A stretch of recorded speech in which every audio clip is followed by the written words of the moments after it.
ഉപതെരഞ്ഞെടുപ്പിൽ BJP തോറ്റാൽ ഡൽഹിയിലെ നേതാക്കൾക്ക് യോഗി തീർന്നു എന്ന അവരുടെ വാദം ഉറപ്പിക്കാൻ അവസരം ലഭിക്കുമെന്ന് അറിയാവുന്നതിനാലാണ് ഇങ്ങനെയൊരു നീക്കം നടത്തിയത്.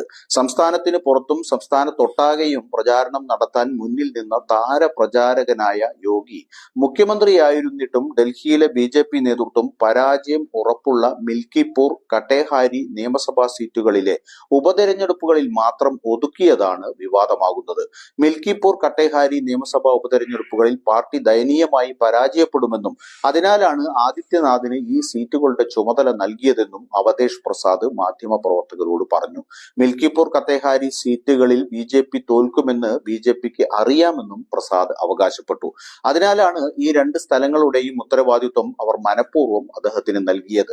മിൽക്കിപൂർ ഉപതെരഞ്ഞെടുപ്പ് ഇപ്പോൾ യോഗിയും അവതേഷ് പ്രസാദും തമ്മിലുള്ള മത്സരമായി മാറിയിരിക്കുകയാണ്. പക്ഷേ മുൻ MLA ആയ അവതേഷ് പ്രസാദിനാണ്